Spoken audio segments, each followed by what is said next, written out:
ในไตรตรึงสาไหว้สิ่งศักดิ์สิทธิ์ในโลกโลกาปกปักรักษาศรัทธาร่มเย็น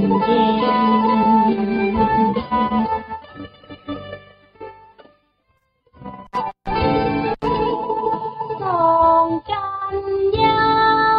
บุตรากำเนิดสุดแสนประเสริฐเกิดในใต้ลา2492เลื่อนคลาเลิกมงยามเวลาฝากฟ้าเรื่องรอง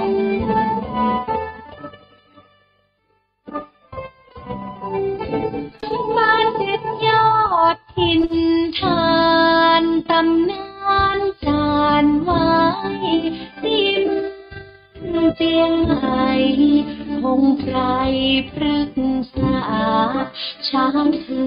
อกตำบลมณฑลล้านนาเรียกขานนามว่าธงชัยสุวรรณเรืองศรี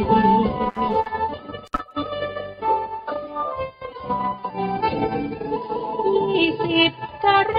กฎาคม 2512ชีวิตเกี่ยวข้องคันลองศาสนาผสมบทเรียนในห่วงแก้ววัดวาพระธงชัยฉายาสุวรรณสิริมงคล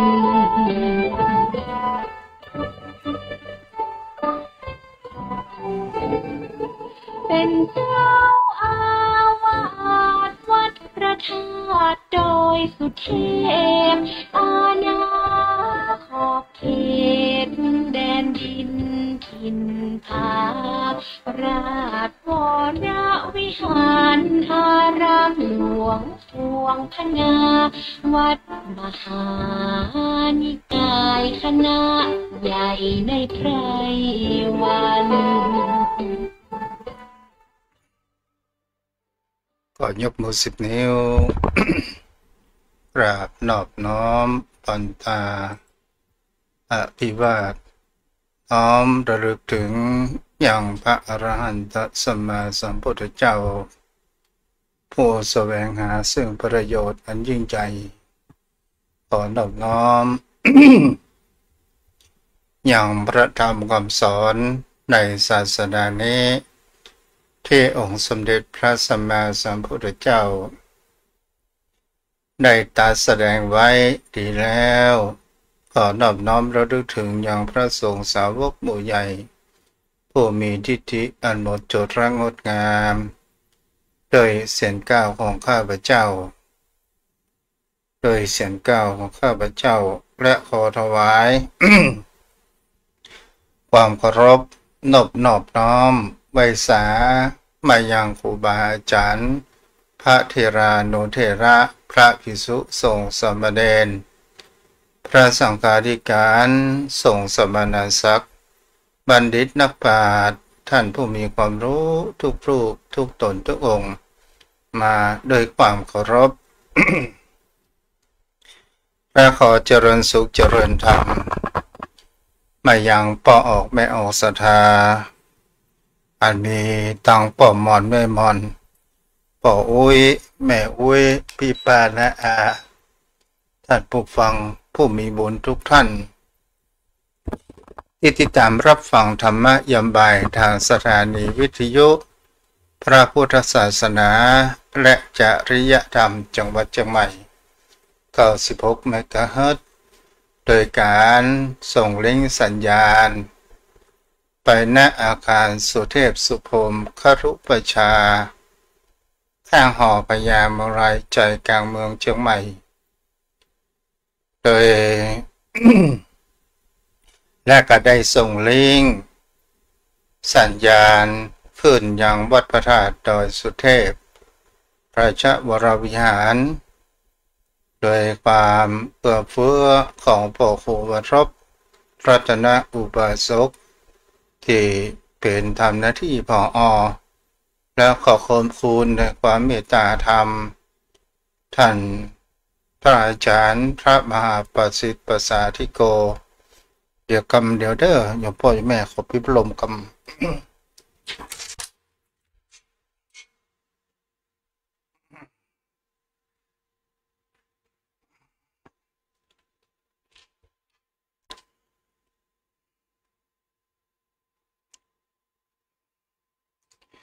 วันนี้เราก็มาอยู่กับกัน ในคำสอนขององค์สมเด็จพระสัมมาสัมพุทธเจ้าศรัทธาญาติโยมทั้งหลายวันนี้อากาศก็รู้สึกว่ามีความอบอ้าวมีความร้อนเพิ่มขึ้นแล้วก็สิ่งที่คนเรานั้นจะเห็นได้ว่าแท้ที่จริงแล้วคนเราก็ต้องการความเป็นกลางมันหนาวมันร้อนแต่มันก็หาได้ยากในสิ่งที่มันเกิดขึ้นแต่มันก็มีบางครั้งบางคราวมันก็มีนี่ก็เป็นสิ่งที่บุคคลเราก็คือในความเป็นธรรมชาติศรัทธาญาติโยมทั้งหลาย วันนี้ก็นานสายันก็เขียมตัวไว้เด้อประมาณจะเป็นการสนทนาในการสนทนาธรรมกับปนานเพื่อที่จะได้เกิดความรู้มากมายศรัทธาญาติโยมทั้งหลาย ในชีวิตของบุคคลเฮานั้นเป็นสิ่งที่เฮาจะเห็นได้ว่าสิ่งที่คนเฮาเกิดมาแล้วเมื่อมีความเจริญเติบโตนั้นเกิดขึ้นคนเฮานั้นจะแสวงหาความสุขหรือแสวงหาในสิ่งที่เฮาบ่มีนั่นก็คือประการแรกสิ่งที่คนเฮาต้องการก็คือเสื้อผ้าอาภรณ์แล้วเฮาพออย่างหยาบๆแล้วเฮาก็ต้องการในเรื่องแห่งความรู้และปัญญาแต่คำว่าปัญญาในศรัทธาญาติโยมทั้งหลายบางคนก็เป็นสิ่งที่จะเห็นได้ว่าเมื่อเป็นละอ่อนนั้นเมื่อถึงเวลาวันที่จะไปโรงเรียนเฮาก็สังเกตว่ามันก็มีความเกียจคร้านอยู่มากมายแต่ในสมัยปัจจุบันขาดเรียนนี้เป็นสิ่งที่ทำได้ยากและในชีวิตประจำวันของคนเฮาเมื่อการเจริญเติบโตแล้วเฮาก็ต้องการแห่งเขาว่าสมบัติภายนอกมากกว่าสมบัติภายในสมบัติภายในเป็นสิ่งที่เป็นนามธรรมแต่คนเฮานั้นบ่ค่อยต้องการนั่นก็เรียกว่าบุญญทรัพย์ศรัทธาญาติโยมทั้งหลายนี้ก็เป็นสิ่งที่บุคคลเฮาต้องการมากประการที่ต่อมานั้นผู้คนเฮาถ้าเฮามีบุญญาวาสนาดีสิ่งที่เฮาต้องการก็คือความสบายวันนี้จะมาในเรื่องแห่งเขาว่าความสบาย5อย่างความสบายภาษาพระก็เรียกภาษาวัดก็ฮ้องว่าสัพยะอย่างพ้องที่เป็นสัพยะอาวาสสัพยะก็คือที่อยู่สบายอุตุสัพยะอากาศสบายฤดูกาลสบายโภชนะสัพยะก็คืออาหารสบายปุครัสสะสัพยะก็คือบุคคลที่เฮาควรเป็นกัลยาณมิตรของเฮาธรรมสวนะสัพยะก็คือการศึกษาธรรมะด้วยความสะดวกสบายนั้นเกิดขึ้นอันนี้ก็คือเป็นสิ่งที่บุคคลเฮานั้นต้องการและคนเฮาจะได้ทั้ง5ประการนั้นก็หาได้ยาก แต่บุคคลเฮานั้นเกิดในประเทศไทยเกิดเมืองเหนือเฮาก็มีความสัพยะในส่วนหนึ่งศรัทธาญาติโยมทั้งหลายวันนี้จะเป็นการสนทนาธรรมกันศรัทธาญาติโยมท่านผู้ฟังที่อยู่ทางบ้านวันนี้เราจะเห็นได้ว่าในวิถีชีวิตของคนเราที่เราผ่านมานั้นคนทุกคนนั้นต้องการแห่งคำว่าสัพพยะป้อนหนานับสายเด้อไม่ตาครับท่านพระคุณเจ้าการไปจากฝากพระโลกอีกครับวันนี้จะเทศสองธรรมะกับเราเนาะบรรยากาศกับท่านพระคุณเจ้าเจ้าอากาศร้อนก่อนทางสารปีเจ้าเดียวกันโอ้ท่านพระคุณเจ้าวันนี้นะครับแม่เนาะพวกนั้นถ้าโลกใบนี้มันมีแสงสว่างพระอาทิตย์เนี่ยมันจะเป็นอย่างไรฮะโอ้สรรพสิ่งในโลกนี้อยู่บ่ได้ครับสิ่งมีชีวิตทั้งหลายทั้งปวง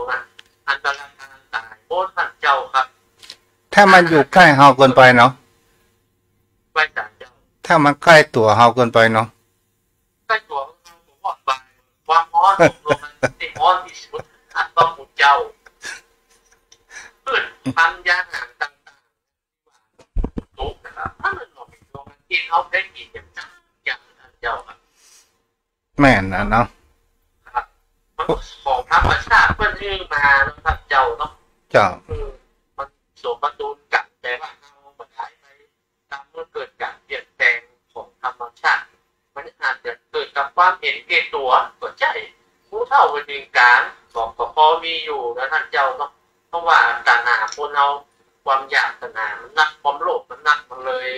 ทำให้ธรรมชาตินี่มันเปลี่ยนแปลงโอ้ท่านเจ้าครับแต่เจ้าได้อ่านข้อความข้อความหนึ่งมีละอ่อนฝรั่งบอกว่าถ้าโลกใบนี้ปราศจากผู้คนโลกใบนี้จะเป็นอย่างไรถามคุณครูเพราะนั้นในความคิดของพระนันจะมีประการเช่นใดถ้าโลกใบนี้มันมีผู้คนเอาอยู่ไปได้ครับเพราะมนุษย์เป็นสัตว์สังคมมันพึ่งพาอาศัยกันท่านต้องอันนี้อู้ถึงว่าความสมมติแล้วเราอู้ถึงความเป็นธรรมชาตินะถ้าผู้คน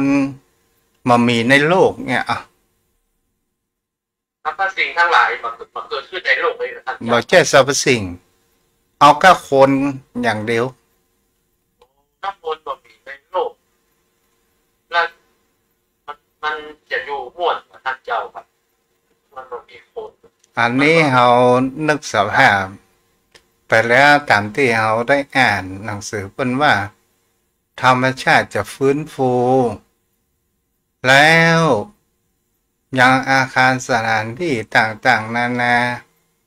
มันก็จะมีต้นไม้ต้นตอกเกิดขึ้นธรรมชาติก็มีความร่มเย็นเมื่อธรรมชาติฟื้นฟูแล้วก็จะมีสัตว์เป็นสัตว์เดรัจฉานนั้นก็จะมาครองแทนที่ของมนุษย์อันนี้ก็คือโลกแห่งจินตนาการบันไดเนาะเพราะว่ามนุษย์เราเนี่ยเอาเปรียบเสียทุกสิ่งทุกอย่างแม้กระทั่งสัตว์สิ่งหิ่งห้อยอยู่พอบ่ได้เนาะเช่นนั้นท่านพระคุณเจ้ามนุษย์นี่เป็นผู้ที่ทำลายสูงและก็เป็นผู้ที่สร้างสรรค์สูงกว่าสัตว์อื่นเป็นทั้งทำลายทั้งสร้างสรรค์เจ้าทำลายของมนุษย์เนี่ยที่สามารถทำให้โลกเกิดการเปลี่ยนแปลงนั้นโลกมีการพัฒนาสร้างสรรค์ก็คือมนุษย์รวมแล้วก็คือเป็นทั้งผู้สร้างสรรค์และเป็นทั้งผู้ทำลายพระเจ้าแล้วก็เป็นสิ่งที่เราจะเห็นได้ว่าคนเราเนี่ยเกิดมาทำไมคนเราถึงมีความเห็นแก่ตัวเพราะนั้นท่านพระคุณเจ้าถ้าอู้ถึงจิตประภัสสรเริ่มแรกเดิมทีนั้นผมคงบอกเป็นเช่นนั้นแต่ว่าเมื่อเราเกิดขึ้นมาแล้วความอยากตัณหาของเรามันอยากจะให้มันโรย อยากจะมันเลิศกว่าคนอื่นดีกว่าคนอื่นเอาชนะคนอื่นนะพระพุทธเจ้ามันก็เลยมีการกอบโกยด้วยอำนาจของตัณหาของความโลภนะท่านเจ้าครับที่มันบอกวัฏยะบัญญังคืออภิชาพิสมาโลภโลภะโลโภนะครับท่านเจ้ามันเป็นความโลภที่บ่าบ่ฮู้จักยักจักย่อนนะบ่ฮู้จักวัฏยะบัญญังนะครับท่านเจ้าครับคือถ้าทุกเจ้ามองไปแหมด้าน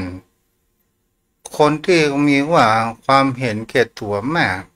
ก็เพราะว่าหนึ่งก็มีความโลภเพื่อที่จะเอาเป็นประโยชน์ส่วนตนมากกว่าประโยชน์ส่วนรวมก็คือเอาก็ครับเพื่อปากเพื่อท้องอย่างนี้เป็นต้นเนาะนั่นก็ใช่นะท่านเจ้าแต่ว่าถ้ามันเกินความจำเป็นมันถูกอภิชาครอบงำนะท่านพระพุทธเจ้าเพราะว่าสิ่งที่หามาได้เนี่ยทั้งที่มันปัจจัยพื้นฐานคือปัจจัยสี่ท่านเจ้าครับถ้ามันเกินกว่านั้นแล้วท่านพระพุทธเจ้ามันเป็นการสะสมอันที่เรายึดมั่นถือมันเพราะว่าเราตายไปมันก็เป็นของสาทานหมดเกินความจำเป็นทุกอย่างท่านเจ้าเพราะมันนึกถึงคนประเดียวที่กอบโกยเอาเป็นหมื่นล้านเป็นแสนล้านทั้งที่อยู่ได้ก็แค่อิ่มแค่ดำรงชีวิตอยู่ได้ถ้าตายไปแล้วของมันนั่นมันก็เป็นสมบัติสาธารณะเป็นของลูกของหลานเป็นของคนอื่นไปอย่างนั้นท่านเจ้าเพราะนั้น ในสิ่งที่บุคคลเราต้องการความสบายที่ทุกเจ้าได้อู้เรื่องแห่งคำว่าสัพพยะที่อยู่สบายนี่หมายถึงอย่างไรเพราะนั้นที่อยู่สบายนี่คือมีความเหมาะสมมันป่าร้อนเกินไปป่าหนาวเกินไปบ่มีภัยธรรมชาติแผ่นดินไหวกาอะไรนะน้ำท่วมอุทกภัยเป็นภัยที่เราต้องหวาดระแวงนะครับท่านเจ้าถ้าอยู่ในสภาพประเทศที่เหมาะสมสมควรมีภัยธรรมชาติมีความอุดมสมบูรณ์นี่มันก็เป็นสัพพยะมันเป็นบุญวาสนาอย่างหนึ่งครับท่านเจ้าครับถ้าเอาอู้ถึงเรื่องสัพพยะที่อยู่สัพพยะนี้ก็หมายถึงสิ่งที่มันมีความสะดวกสบายแล้วก็มีที่อยู่มามีคนพลุกพล่านมากมายเกินไปมามีสิ่งแวดล้อมที่เป็นอบายมุขมากแล้วคำว่าสัพพยะที่อยู่สัพพยะในที่นี้ก็หมายถึงคำว่าใกล้แหล่งแห่งการศึกษาใกล้แหล่งโรงพยาบาลใกล้สถานที่ในการใช้จ่ายเพื่อความสะดวกสบายนี่ก็คือที่อยู่สัพพยะหรือไม่ปฏิรูปประเทศเนี่ยเนาะครับไว้สาครับครับก็มันคงเป็นเช่นนั้นเหมือนท่านเจ้าอธิบายไว้ถ้าเอาไก่ความเจริญไก่การศึกษาเอาก็ไม่ได้ห้ามเพียนหูท่านเจ้าด้วยความเคารพครับยังเอาไปอยู่ไกลเอาไปอยู่ปัจจันตประเทศชนะประเทศในประเทศที่มันเขาอยู่บนดอยเราเอาไงเราอยู่บนดอยมันได้เห็นภาพชัดเจนท่านเจ้าเขาอยู่บนดอยการศึกษาก็เข้าไปมาถึงอันอย่างรถรางอย่างก็มาถึงความเป็นอยู่อาคารสถานที่มันก็บ่เหมาะสมนะครับท่านเจ้าก็ถือว่ามันขาดปฏิรูปประเทศไปเดียวนะครับท่านเจ้าครับเจ้าเวลาเจ็บเป็นยำอุ่นก็ต้องกินยาปืนบ้านปืนเมืองเวลาการสัญจรคูดอยก็ไปยากไม่ยากหน้าฝนเนาะถ้าเป็นเช่นนั้นท่านเจ้าถ้าเจ็บเป็นอย่างอาการนั้นว่าจะมาหาโรงพยาบาลนี่มันก็ทุกขเวทนาเพราะว่ามันสถานโรงยาก็อยู่ไกลท่านเจ้าครับอย่างครับอยู่สระปีนี่ก็สัพพยะเนาะขนาดเนาะเก้ากับผมว่า80-90%สัพพยะนะครับท่านเจ้าก็มันใกล้โรงพักใกล้โรงเรียนใกล้โรงพยาบาลใกล้กาดท่านพระพุทธเจ้ามันเป็นศูนย์กลางมันอยู่นี่โมท่านเจ้าสะดวกสบายผมเป็นโรคเวลามาไปได้เดินไปกับไก่ก็ได้ครับท่านเจ้าต่อมาก็คืออุตุสัพพยะก็คืออากาศเพราะนั้นว่าอากาศในปัจจุบันเนี่ยมันมีความสุดโต่งไปกับเพราะนั้น โอ้หน้าฮ้อนนี่ฮ้อนเยอะครับท่านเจ้าฮ้อนสุดๆครับมันบ่เหมือนแต่ก่อนนะเก้ากับผมคิดเป็นเช่นนั้นนะท่านเจ้าหรือว่าอืมหรือว่าอุปทานไปผมสมัยก่อนๆเมื่อเก้ากับผมยังเป็นละออนมันบ่ฮ้อนถึงขนาดนี้ท่านเจ้าครับอากาศมันยังเย็นอยู่เวลาเอาไปส่งไปนามันก็เย็นอยู่พืชต้นไม้มันก็ยังเย็นอยู่ครับแต่ช่วงเขาอู้ง่ายๆอย่างก็ประเดี๋ยวเนี่ยมันเป็นฤดูฝนและถ้าฝนบ่ตกนี่มันเป็นฤดูร้อนบ่ใช่ฤดูฝนสักคำครับท่านเจ้าฮ้อนครับฮ้อนอวมตัวครับแล้วก็แหมว่าหน้าอย่างเป็นหน้าอย่างฮ้อนมันอวมอ่ะอวมฟ้าอวมฝนนะครับท่านเจ้าทั้งที่มันเป็นหน้าฝนมันน่าจะฮ้อนท่านเจ้าครับความร้อนนี่มันมาจากไหนแล้วพ่อนั้นมันสาเหตุคือมันมาจากดวงอาทิตย์แต่ความร้อนมันแล้วมันเป็นวิทยาศาสตร์เพิ่นว่าโอโซนในอากาศมันถูกทำลายต้นไม้มันฟันมันบ่มีดูดออกซิเจนในอย่างนี้ท่านพระพุทธเจ้าเพิ่นว่าประกาศเช่นนั้นนะบ้านรามตึกรามบ้านช่องมันนักมันอากาศสามารถดูดความร้อนไปสู่พื้นดินได้เพราะมันทับถมด้วยคอนกรีตอย่างเงี้ยท่านเจ้าครับกินลดไอเสียห้องลดผลนักปล่อยควนพิษควนอย่างมามันก็ฮ้อนผสมประสานกันประทำให้เป็นภาวะโลกร้อนนะครับท่านเจ้าครับแล้วมันก็มีความสุดโต่งไปเนาะแล้วเขาอย่างกับคำว่ายิ่งสูงยิ่งหนาวแล้วป่ะนะมันอยู่ใกล้ดวงอาทิตย์แต่อย่างมันหนาว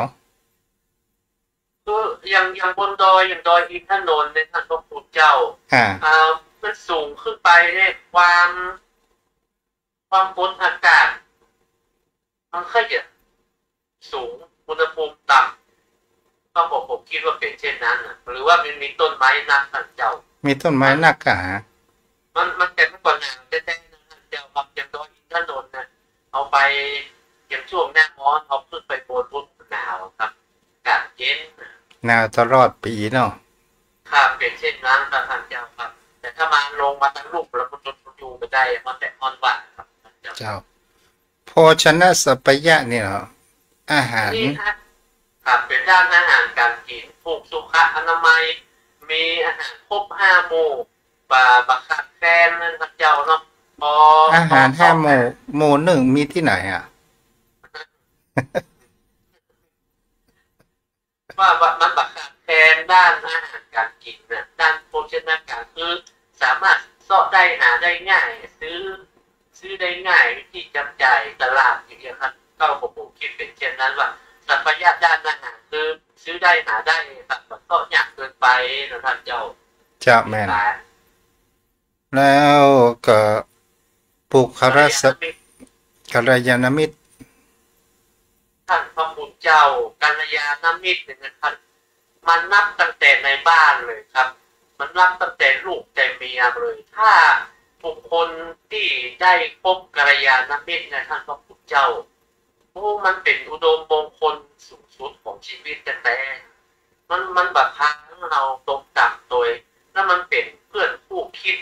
มันทุกอย่างอ่ะการทำเอาความชั่วโดยเหมือนเราตกไปในอบายโดยท่านพระพุทธเจ้าเพราะว่ากัลยาณมิตรนี่บุคคลใดที่อยู่ใกล้กัลยาณมิตรเนี่ยผมเข้ากับผมว่าบุคคลนั้นเป็นผู้ที่โชคดีนะครับหรือว่าจะเป็นพระสงฆ์องค์เจ้าที่ศรัทธาญาติโยมได้สนทนาได้อยู่กับท่านพระพุทธเจ้าเพิ่นก็จะแนะนำเหมือนทำความชั่วบอกทำความดีชี้ทางสวัสดิ์มันห้ามเหมือนเรา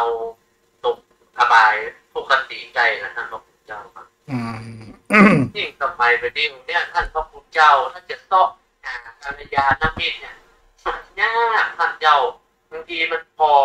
อตั้งหน้าแต่มันมาหันใจเอาโมในจิตในใจเพื่อจะคิดเช่นใดทำเช่นใดท่านเจ้ามันต้องใจกาลเวลาในการพบกันดูกันและคุณธรรมของกัลยาณมิตรเนี่ยมันถ้ามันห่างเหินจากศีลธรรมนะครับพระพุทธเจ้าแล้วมันจะไปเสาะกัลยาณมิตรได้หรือครับท่านเจ้าครับ เฮากระจารแห่งประกันว่ากัลยาณมิตรเนี่ย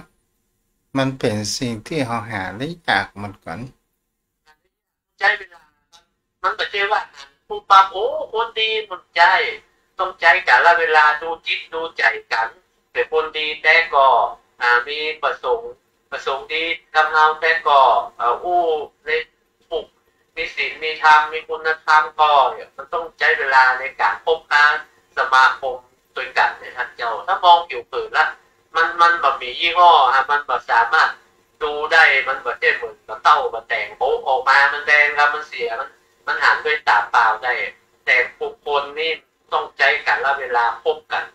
กว่าจะรู้ว่าโอ้คนดีที่แท้จริงนะท่านเจ้าครับมันต้องดูกันและแถมประการหนึ่งเพราะนั้นทำไมผู้คนแต่งงานกันแล้วทำไมเกิดเหตุแห่งความหย่าร้างมันเกิดขึ้นมาจริงมันมีคุณธรรมอยู่แล้วท่านคารวะธรรมที่องค์สมเด็จพระสัมมาสัมพุทธเจ้าเป็นมอบมืออยู่แล้วที่จะพาเมื่อเราอยู่ด้วยกันได้คารวะธรรมหรือว่าสังฆนาวัตถุนี่สังฆนาวัตถุนี่ก็สามารถอยู่ได้แต่ว่าถ้ามีคารวะธรรมแล้วมันอยู่ด้วยกันคุ้มเข้าเต้าตายท่านพระพุทธเจ้าเพราะว่าเราที่เราตกลงโปร่งใจมาอยู่ด้วยกันแล้วนะครับมันจะต้องถึงพร้อมด้วยมีสิ่งเสมอกันมีศรัทธามีสิ่งเสมอกันมีการจาคะแบ่งปันแล้วก็มีสติปัญญาเข้าเทียมกันเหมือนสติปัญญานี่ใช่ทางโลกนะวิญญาณจีวิญญาณโทนี่ปัจจัยคือคุณธรรมปัญญาทางคุณธรรมศีลธรรมเลยท่านเจ้าโหมันมีใกล้ๆเคียงกันเสมอกันพอวัดพอเวียงพองูจิตหัวใจกันเลยท่านเจ้าเหตุที่แห่งความหย่าร้างกันสูงนั้นก็คือหมายถึงเพราะว่ามันมีหลายสาเหตุก็คือหนึ่งต่างคนก็ต่างมีแห่งเพราะว่ามานะความถือตัวว่ากูเก่งกูต้องเป็นผู้นำอย่างนี้เป็นต้นเนาะมันมีความเสมอด้วยสมาธิกับสัทธาสมาธิสมาธิศีลาสมาธิจาระสมาธิปัญญามันเสมอกันมันถ้ายกตนข่มเปิดว่าเฮาเด่นกว่ามันก็ไปเป็นกันได้ยากท่านพระพุทธเจ้าเพราะว่าที่รู้ทุกอย่างทุกประการนั่นหลวงผีหลอกมันก็ผัวเมียกันมันก็ว่ากล่าวกันได้อันบางทีมันได้สติเอาบอกโอกาสเปิดมาเอาพังถือไปมันเป็นเรื่องของผู้ที่ชนมันเกิดขึ้นธรรมดาเพื่อคิดเอาบอกว่ากล่าวได้ว่าที่ปฏิอย่างนั้นเด้อถ้าเอาคิดเพื่อบอกเอาก็ต้องหักฟังมันขึ้นไปเป็นกันได้นะเจ้าแต่ถ้าเอามันยกตนคมท่านเอาถือเอาเป็นใจเอาถือเอามีความรู้เอามีอำนาจเอารับโดยไปเป็นกันยากครับเจ้าครับเจ้าเนาะต่อมาก็คือธรรมสวนาสัพยะการฟังธรรมเนี่ยมันก็มีที่เราได้ฟังรับคำสอนของพระพุทธเจ้ามันก็มีหลายวิธีที่มีการสื่อสารจะเป็นสื่อสารทางด้านกายการสื่อสารทางด้านวาจาการสื่อสารทางด้านวิทยุทางด้านหนังสือทางด้านทีวีนี่ก็เป็นสิ่งที่บุคคลเฮานั้นก็จะเห็นได้ว่าเฮาอยู่ในที่ดินแดนที่มีพุทธศาสนาอยู่ประจำจิตประจำใจของตนตัวของบุคคลเฮาทุกคนคนเฮานั้นบางครั้งบางคราวสิ่งที่ใกล้ตัวบ่หานความสำคัญจะหานความสำคัญก็ต่อเมื่อมันหายไปอย่างกับในปัจจุบันเนี่ยพอหนานลองสังเกตพิจารณาดูว่าทำไมข่าวชอบหาเรื่องหาได้ใส่ร้ายกับพระสงฆ์องค์พระเจ้ามามีเรื่องก็ค้นแม้ให้มันมีเรื่องจนได้นะพระนั้นเจ้าอันนี้มันก็เป็นความอ่อนแอของพุทธบริษัทนะท่านเจ้าคือ มาตอบโต้มาแก้ข่าวสารข้อมูลเพราะพระสงฆ์องค์เจ้าทำไมเขาถึงชอบจุกตีเพราะพระสงฆ์องค์เจ้าพวกมีอาวุธตุโตปกรณ์อย่างเป็นนิ่งนะเจ้ามันอ่อนในแตงแข็งในเวทนะเป็นนิ่งเหี้ยมันเอาไปได้เนี้ยหรือว่าแล้วแต่เจ้าเขาตึกแล้วคนลงกับปกป้องข่าวใส่ร้ายข่าวผู้ที่เสพข่าวนะมันก็มีความทัศนคติต่างๆกันครับบางคนมันฟังแบบเชื่อเลยแต่ที่เพื่อนแบบเชื่อก็มีแบบเชื่อว่าทุกคนท่านเจ้ามันจะมีหน่วยงานหรือองค์กรที่ปกป้องพระพุทธศาสนาเพราะว่าพระสงฆ์องค์เจ้านี่เป็นส่วนหนึ่งของการจันลงไว้ซึ่งหลักคำสอนถ้ามาคิดดูถ้าบ่มีพระสงฆ์ที่จันลงหลักคำสอนศาสนาก็อยู่บ่ได้ครับการห้ามการเรียนอย่างถ้าจะเรียนด้วยตัวเองมันมีโอกาสผิดพลาดนะครับท่านเจ้ายิ่งอย่างพุทธพจน์ภาษาบาลีถ้าแปลผิดความหมายก็ผิดเลยผู้ที่เรียนมาโดยตรงนะครับพระสงฆ์องค์เจ้าเปิดประทานทอดวิชาทำให้เราทำความเห็นที่ถูกต้องแต่ว่าพุทธศาสนิกชนแบบปกป้องมันนิ่งเฉยนั่นเป็นความอ่อนของพุทธศาสนิกชนเพราะพระสงฆ์ก็มีอาวุธตุโตปกรณ์อย่างมันจะได้จ้างทนายก็จะเอาเงินเอาทองที่ไหนมาจ้างเพื่อก็อยู่กับเจ้าบ้านอาศัยปัญญาของพระสงฆ์อาศัยแห่งศรัทธาของเจ้าบ้านนะครับท่านอย่าไปฟ้องไปร้องก็มั่งนึกถึงคุณว่าเพิ่นเคยใส่บาตรใส่หยังเนี่ยเพิ่นก็มาทำเพิ่นก็นิ่งเหี้ยเนี่ยท่านเจ้าครับมันก็เลยปิดจุดอ่อนเนี่ยคนโจมตีบางทีมันเรื่องนิดๆหน่อยๆเพราะว่าปฏิโมกข์กับสังวรปฏิโมกข์เพิ่นมีอยู่แล้วเพิ่นมีกฎระเบียบของเพิ่นอยู่แล้วเขารูปเล่าโหท่านนักเขาบอกว่าถ้าผิดก็คือผิดแต่ถ้ามันผิดเล็กๆน้อยๆอย่าไปเมาผิดเป็นเรื่องใหญ่มันปัจจัยกฎหมายบ้านเมืองก็เช็คเช่นเดียวกันท่านเจ้าผิดนิดๆน้อยๆมันก็มีการทันบนหรือว่าตักเตือนเนี่ยมันก็เชื่อว่าจะทำผิดอันอย่างดีเสมอไปหมดย่างมันมีหนักมีเบาของมันคือกฎหมายหรือว่าศีลธรรมพระสงฆ์มันมีอยู่แล้วแต่เจ้าบ้านเขาบอกก็เลยไปเหมารวมว่านี่ผิดอันนี้ผิดก็อย่างนั้นไปมีไผ่จันลงศาสนาไว้พระพุทธเจ้า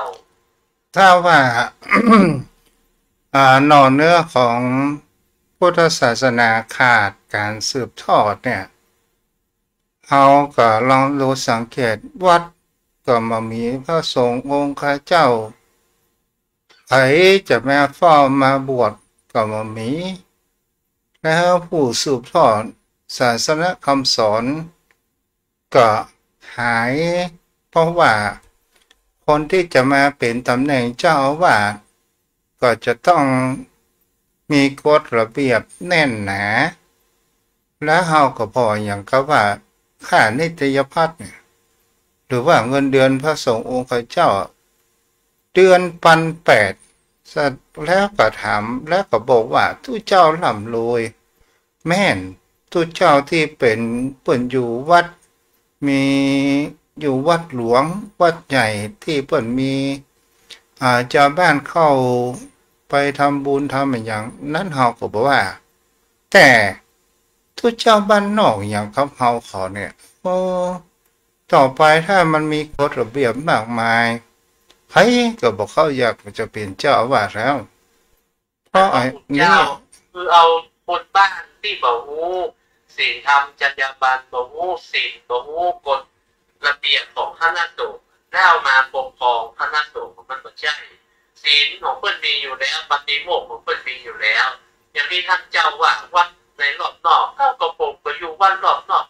บางเดือนนะถ้าไฟยังบ่มีท่านพระพุทธเจ้ามัน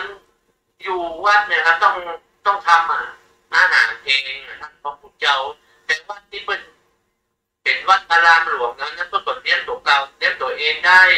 แต่ถ้าอย่างวัดรอบนอกวัดที่ห่างศรัทธายิ่งวัดศรัทธาผมเคยมีอยู่วัดชนบทมันก็ทำให้ขาดการดูแลครับเพราะว่าศรัทธาญาติโยมที่ไปทำบุญทำทานถ้ามันไก่ไปยากเปิดก็บอกไปวัดในเวียงวัดที่มันสะดวกสบายมันก็มีแต่ว่ามันปฏิบัติการทุกวันทุกวันเพราะว่านี่แต่ยังคัดนี่นะมันเป็นเงินที่ พระราชประสงค์ของพระเจ้าอยู่หัวเปิ้ลถวายเป็นค่าอาหารนิตยพัฒน์แต่เดิมนั้นเปิ้ลนิมนต์ไปรับบิณฑบาตในวังเนี่ยครับแต่ว่ามันก็สามารถที่จะพบได้ทุกวันทุกวาเปิ้ลก็เลยถวายเป็นนิตยพัฒน์มันก็เล็กๆน้อยๆเป็นค่าอาหารก็จะเยอะครับมันแต่ประเทศว่าพุ่งทั้งเดือนเนี่ยบางทียังเจ้าว่าได้1,600หรือว่า1,800เนี่ยมันก็พุ่งครับพระเจ้าแล้วก็การงานอย่างอื่นยิ่งใจรถใจรางไปประชุมไปสัมมนาพระสงฆ์อบรมต้องใช้เงินส่วนตัวทั้งนั้นมันจะสามารถเบิกได้อย่างราชการพระเจ้าครับเพราะบางคราวเขาบุคคลที่มากินมาทานไม่จำเป็นถวายปัจจัยโอ้ย่าอย่างเขาบ่มีจิตใจเนาะเจ้าคือปัจจัยมันเป็นสิ่งเกื้อหนุนอำนวยความสะดวกมันเป็นตัวกลางในการจับจ่ายค่ารถค่าน้ำมันค่าการศึกษามันเป็นตัวกลางอำนวยความสะดวกเท่านั้นเองนะมันไม่ใช่ว่าถือว่าเป็นสิ่งที่ยึดมั่นถือมั่นปัจจัยมาจ่ายไปใช้ชำระหนี้ได้ตามกฎหมายนะครับมันเป็นสิ่งที่สมมุติขึ้นมาในการแลกเปลี่ยนอะไรเนาะก็เป็นเช่นนั้นครับอย่างเจ้าบ้านเนี่ยเต้ากับผมเนี่ยมันก็ต้องจำเป็นถามว่าเงินทองจำเป็นก็จำเป็นเพราะว่าบางอย่างเรามีเราต้องสตางค์ไปซื้ออย่างนั้นแล้วเรามีหน้าเราบอกไปขายเอาสตางค์ไว้แล้วสตางค์ส่วนนั้นไปซื้อข้าวซื้อของจะให้เจ้านายก็ขายข้าวเอาสตางค์ที่ขายข้าวไป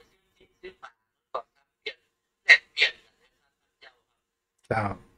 มันมีความจำเป็นพวกหน่วยงานท่านพระพุทธเจ้าถ้าจับ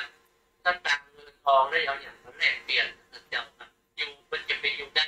มันเป็นของจำเป็นนะเจ้าครับเจ้าเนาะนั่นแหละพ่อหลานได้ถูกผู้ที่เข้าใจแท้ๆมันต้องบุคคลที่ต้องศึกษาลึกซึ้งความเป็นอยู่ของพระสงฆ์ไม่ใช่ว่าเอาความคิดของตัวเองแล้วมาตัดสินความเป็นอยู่อย่างไรเพราะพระสงฆ์เป็นอยู่ง่ายกินง่ายสันโดษตามมาเปิดก็ได้ถูกเปิดเอาไปมานี่ประเทศเล็กๆอย่างกับศรีลังกาเนี่ยเพิ่นให้ความเคารพทางด้านศาสนานี่สูงมากนิมนต์พระสงฆ์ไปเทศน์ธรรมในสภาก่อนที่จะเปิดประชุมก็มีเนาะนี่ก็คือเพราะว่ารวมองค์กรศาสนานั้นมีความสัมพันธ์พม่ากัมพูชาก็เล่นกันเมืองได้เพราะมันจะต้องมี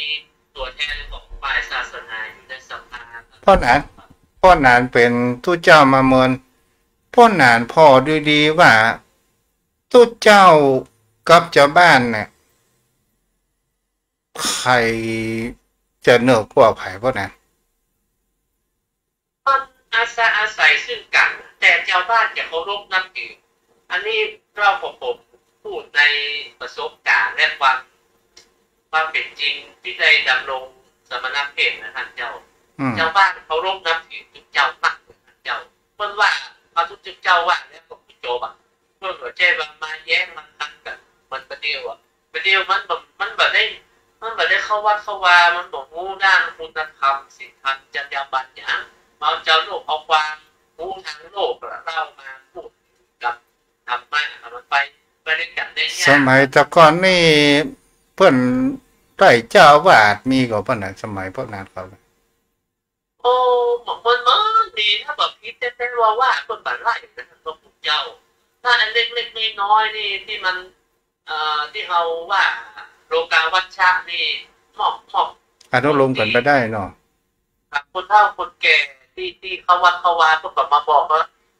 ถ้าเป็นโลกาวัชชะนะเขาบอกให้เปิงเนี่ยมันบอกแต่เปิดมันชิ้นไหลนะเจ้าจะเปิดกู้ได้สติอยู่ได้ครับท่านเพราะมันซ่อไหนเนี่ยเจ้าบ้านนอกบ้านนาถ้าเฮาถึงในปัจจุบันเนี่ยชีวิตของเจ้านี่เหมือนแฝงอยู่บนเส้นได้นะมันมีซิดมันมีเสียงต้องผมว่ายุคประเดี๋ยวนี้อยู่ยากนั้นผมได้ถึงแม้ว่าผมจะเป็นคารวะแล้วแต่ ชิดกับพระพุทธศาสนานะผมเคยถวายความคิดกับท่านพระพุทธเจ้าที่วัดของกระผมนะว่าท่านเจ้าถ้าจะเริ่มมาบวชเงินเดือนกินนี่นะถ้าอย่ามาได้มันยุ่งประเดียวมันอยู่ยากมันหมดตะก่อนครับท่านเจ้าครับแล้วก็ความสำคัญของพุทธศาสนิกชนแต่ก่อนนะเพื่อนมีความศรัทธาใกล้ชิดพระเจ้าพระสงฆ์นะเพื่อนพระเจ้าพระสงฆ์สบายเพื่อนมาเยี่ยมมาใจมานะเพื่อนมาเอี่ยวมาหาท่านพระพุทธเจ้าแม้กระทั่งวันสำคัญในวัดในวาสถานที่อายุจะน่าครับมันแตกต่างกันเป็นสมัยไปเดียวครับท่านเจ้ามันทุกสิ่งทุกอย่างเหมือนดังพระพุทธเจ้าบอกว่ามันมีเป็นของคู่กันมันมีดีและมีเสียสมัยก่อนมันบัดเจริญแต่อักษรแต่ละอักษรหนังสือสวดมนต์หนังสือธรรมะกว่าจะมาอ่านได้ศึกษาได้ใช้ในเรื่องการจดบันทึกเพราะว่าหนังสือมันแปลงและเขียนแล้วสมัยตะก่อนนี่การศึกษาของโรงเรียนข้างนอกถ้าจบประถม4แล้วนี่จะไปเรียนต่อมันไปยากและก็เลยผู้คนทั้งหลายส่วนมากก็เป็นคนทุกข์คนยากเข้ามาบวชและศึกษาในแห่งคำว่านักธรรมกว่าจะฝ่าด่านได้บวชนั้นก็ต้องมีคำว่าการเรียนศึกษาสิกขาสามเณรและก็สอบนักธรรมนี่ก็คือเป็นสิ่งที่เราจะเห็นได้ว่าทำไมโลกแห่งความเปลี่ยนแปลงมันมีความเจริญทางด้านวัตถุแต่จิตใจนั้นมันถอยห่างออกไปสมัยก่อนนี่วัตถุประเจริญทางที่ด้านจิตใจอันนี้มันก็ดีอย่างเสียอย่างนะพวกนั้นเนาะมันไปโวยทั้งไปแต่ว่าคุณธรรมเนี่ยมันน่าจะไปพร้อมๆกับวัตถุท่านเจ้าครับมันต้องคู่กันไปถ้าว่ามันเจริญด้านวัตถุเกินไปแล้วมันบัดเจริญด้านคุณธรรมอ่ะความเป็นอยู่มันก็อยู่ด้วยกันด้วยการประสนิทประแนบกันไปท่านเจ้าครับเพราะว่าสมัยก่อนนี่ท่านเจ้าว่านะมันต้องอาศัยวัดเป็นหลักด้านการห้ามการเฮียนเนี่ยนะครับมันการไปโรงเรียนก็ไปยากบ่มีสตางค์ถ้ามาวัดนี้เพิ่นก็ได้ห้ามได้เรียนได้สอนอบรมเป็นท่านเจ้าครับถ้าบ่รวยจะได้ไปวัดในสมัยก่อนนะถ้าจบประชาบาลแล้วก็บ่ได้ไปไหนท่านบอกคุณเจ้าเพราะว่าไปต่อโรงเรียนมันไปเข้าไปในเวียงโรงเรียนขยายโอกาสมันเพิ่งจะมีมาโรงเรียนประจำอำเภอที่ม.1 ถึงม.6เพิ่งจะมีมารุ่นหลังๆโรงเรียนปริยัติศึกษานี่ที่ไหนเป็นแห่งแรกในจังหวัดเชียงใหม่ต้องไปเรียนในเวียงครับมันจะมีวัดบุพารามแล้วก็วัดสันปกคอยท่านพระพุทธเจ้าวัดฝนดอกพระศรีอันเนี้ยปริยัตินะครับนอกนั้นรอบนอกนี่บ่มีถ้าจะไปเรียนในเวียงต้องมีสตางค์ขึ้นรถแต่ท่านเจ้าครับมันบ่มีสตางค์ไปค่าน้ำมันอย่างก่อนมันหายากผ้านุ่งนี่ยังขอของรุ่นพี่เพิ่นซื้อไปเพิ่นเอาย้อมแล้วย้อมเห็นพระพุทธเจ้ามันเจริญเหมือนเดียวสมัยผ้านับแป้งค่ะผ้านับแป้งท่านพระพุทธเจ้าเข้ากับผมยิ้มต้มย้อมถ้าถึงเวลาเนี่ยก่อนเข้าพรรษานี่ย้อมผ้ากับรักบาทก็ได้ย้อมบาทได้โฮมบาทมันบ่มีของอย่างมันก็แปลงจะไปเวียงเที่ยวนึงนะท่านเจ้าว่ามันจะอยู่ไก่ว่านะจะไปเวียงนี่มันคู่กันได้เป็นอาทิตย์ก็จะไปเวียงคนตื่นเต้นกับว่านั้นตื่นเต้นเพราะว่ามันเหมือนไปไก่มันเหมือนจะได้นะมันเหมือนเฮาพิเศษโอ้เข้าเวียงวันนี้ได้เข้าเวียงไปซื้อหัวซื้ออย่างก็ไปโดยพระรุ่นพี่เปิดไปซื้อจีวรพวกซื้อกระโปรงพวกหนังสือธรรมะอย่างเงี้ยท่านเจ้าถึงว่าเมืองเหนือของเฮาเนี่ย มันน่าเป็นห่วงเพราะว่าศรัทธาญาติโยมโยมพ่อโยมแม่ในการอุปถัมภ์อุปถากดูแลพระสงฆ์องค์เจ้าเนี่ยเป็นสิ่งที่เอาใจใส่มาก เป็นสิ่งที่เราก็จะได้ว่าศรัทธาญาติโยมก็ให้ความเคารพนับถือเป็นอย่างดีแต่รุ่นบ้านเจ้าที่เขาบอกมีโอกาสเข้าวัดบ่มีละบ่หมดก็ผ้าเหลืองห้อยหูละถ้าเก้ากับผมว่าปวดเป็นชิ้นลูกชิ้นหลานนะเพราะว่าพระพุทธองค์ตรัสอยู่แล้วว่าโลกนี้ตกอยู่ในกฎของพระไตรลักษณ์ไอ้อย่างก็คือได้พวกนั้นเนาะมันแน่นอนจากอย่างท่านเจ้าจะนะผมกล้ากลัวว่าเอาต่อไปภายหน้าลูกหลานยิ่งแบบเดียวเนี่ยท่านก็พูดเจ้าลูกหลานที่จะเข้ามาบวชนะคนในพื้นถิ่นเรามีนะท่านเจ้ามันเป็นพี่น้องที่รากสูงพี่น้องคนไทยโบแต่ท่านก็พูดเจ้าที่คนลูกของเจ้าบ้านนี่พุทธมารักพุทธมันก็อยู่ไปได้พวกนั้นถ้าพุทธในทะเบียนบ้านบัลลักพุทธแล้วก็โจมตีพุทธเดียวกันเนี่ยมันก็บ่เหมือนมันก็จะสลายไปละเนาะครับมันก็คงเป็นเช่นนั้นนะท่านเจ้ามันก็จะไปในประเทศอื่นเดียวกันยิ่งสมัยนี้ครอบครัวไหนจะมีลูก2 คนถ้าเทียบกับคนและรุ่นใหม่ที่เบาว่าโหอย่างแบบเอาชาญาติเลยสิโอ้มีค่าเป็นภาระตรงเรียนตรงดูตรงส่งภาระเพราะนั้นไปศาลเจ้าครึ่งชั่วโมงไปแล้วเนาะขอการเส้นใจเป็นสามเป็นแต่ทางท่านเจ้าครับได้สนทนาทำกันก็เพื่อเกิดความคุ้นเคยและมีความสนิทสนมได้สาระบางประการนะครับขอไว้สารด้วยความเคารพสูงยิ่งศรัทธาพุทธศาสนิกชนทุกท่านครับเราได้ศึกษาธรรมะปฏิการขอเรามีพระรัตนตรัยเป็นที่พึ่งครับรุ่นของเรานี้จะเป็นหนีห่างพระรัตนตรัยนะครับเพราะว่าเราเป็นชาวพุทธเราได้สิ่งที่ดีๆที่องค์สมเด็จพระสัมมาสัมพุทธเจ้ามอบของเราว่าเป็นสมบัติอันล้ำค่าเราต้องรักษาไว้ครับก็ขอบพระคุณครับสวัสดีครับโปรดรักษาเด้ออนุโมทนาผู้ที่ตามทางเฟซบุ๊กมีทั้งแม่จุนศรีภาชาแม่กุรยากศนนะน้องคนเดิมแม่ปราณีจวนดวงเนตรเป็นกำลังใจเด้ออาการป่วยดีขึ้นแล้วเนาะดีละดีใจสาธุอนุโมทนาคุณโยมจันจรัสฟังทางวิทยุเราขอพี่น้องหมู่เฮาทั้งหลายรักวัดรักวารักพระพุทธศาสนากันเด้อระวังทางศาสนาอื่นแอบแฝงเข้ามาเริ่มที่จะทำลายความน่าเชื่อถืออย่างตัวพระสงฆ์องค์เจ้าแล้วก็จะทำให้พระสงฆ์องค์เจ้าอยู่บ่ได้ตอนสุดท้ายกาละวัด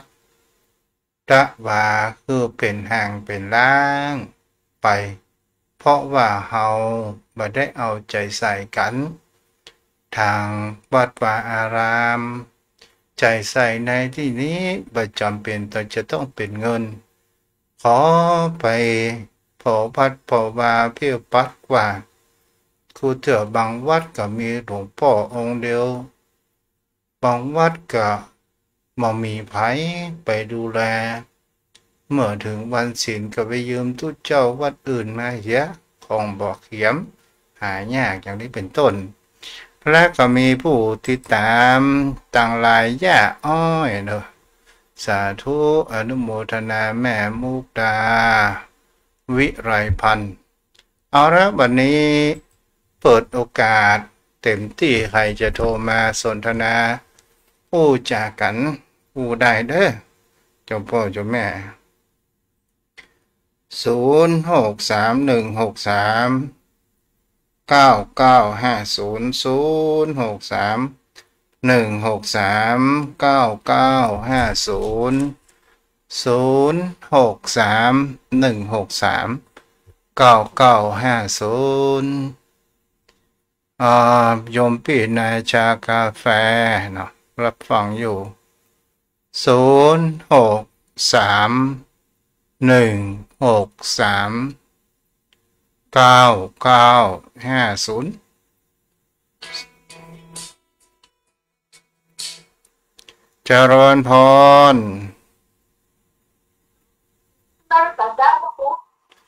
แม่พรกะเจ้าเป็นได้อากาศเย็นสบายดีเนาะ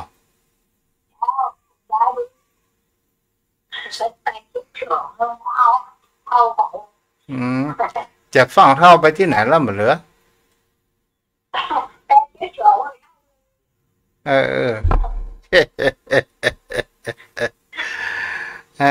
อยู่ไปฟังไป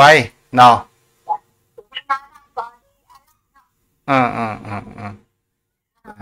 จากคุณรักษาได้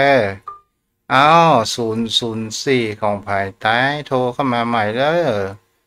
0631639950กึดนักก็บ่ดีเนาะกึดแล้วก็ต้องปล่อยเด้อโยมพ่อโยมแม่ปวดล้ำก็บ่ดีเจริญพรสวัสดีจ้าฟังดีขอใจจะดีเลยจ้าเจ้าแม่อยู่อันนี้ที่ไหนเนี่ยอยู่บ้านน้องเลยจ้าบ้านน้อยสังกำแพงเนาะน้องเงือกจ้าน้องฟังที่นี่ฟังการผลิตเป็นแบบนี้จ้าอนุโมทนาได้แม่อย่างนี้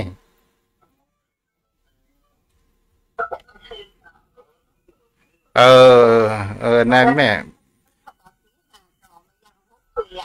เจ้า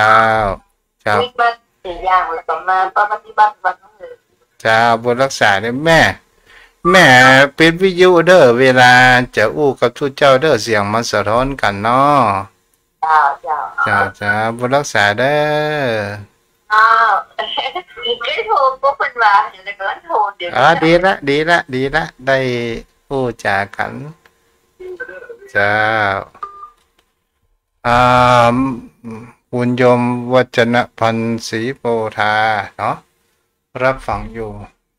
0631639950ชมพ่อโยมแม่บางเจริญพรเจ้าฟังอยู่ทัดไหนฮะแม่ประทานด้วยกันนี่เจ้าได้ฟังพระเจ้าโอน้อยจังจะเป็นพรจังโซ่เจ้าดีละเจ้าบุญรักษาบุญรักษาเจ้าขอบคุณเด้ออนุโมทนาโดยอนุโมทนาบุญโดย0631639950กำลังอกกำลังใจพระสงฆ์องค์เจ้าวัดไกลบ้านไกลจองตัวเด้อสถานญาติโยมทั้งหลายเขาอยู่กันไปเหมือนลูกเหมือนหลานเหมือนพี่เหมือนน้องพระสงฆ์องค์เจ้าเป็นผู้นำจิตวิญญาณทางด้านพระพุทธศาสนาเป็นผู้นำความรู้มาบอกมากล่าวให้โยมพ่อโยมแม่นั้นได้รับฟังได้ศึกษากันเนาะแม่เรือนแก้วเจ้าฟังเป็นจะได้พ้องเจ้าอนุโมทนาบุญ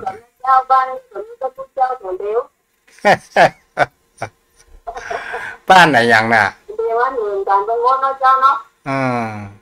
บ้านไหนอย่างเนี่ยโอ้มีแค่เทพธิดาหมดแม่ ปูนบ้านนะเจ้าเป็นอาจารย์เพราะอาจารย์มันนี้เป็นยังเป็นคนไหว้พระนำรับศีลในอย่างบ่ได้เจ้าช่วยกันไปนะเจ้ามันบอกว่ามันอาจารย์น่ะก็ขอไหว้พระอาราธนาศีลได้ก็เป็นป้อเลยแม่ก้าวคำถวายอ่ะเนาะจ้าบุญรักษาโอ้ดีละพอเป็นยังแม่จิตเจตนาเด้อแม่เด้อเจตนาเฮาดีเฮาบ่ต้องไปกลัว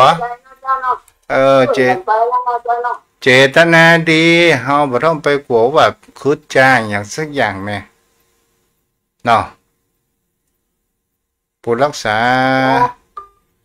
บุญรักษาบุญรักษาเอาละวันนี้ไว้เพียงเท่านี้เด้อครับปอนเด้อ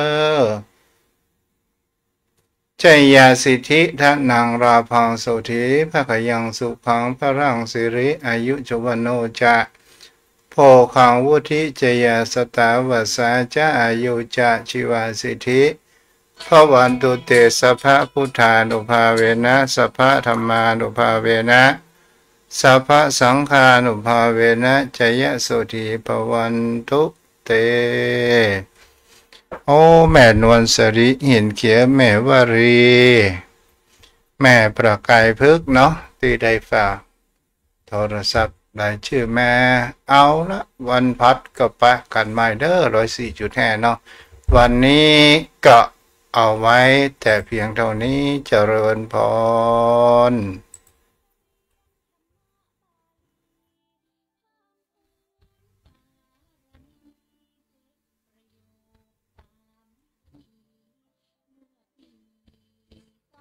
2528ปีเสริมสร้างศักดิ์ศรีกายอินทรีย์สง่างาม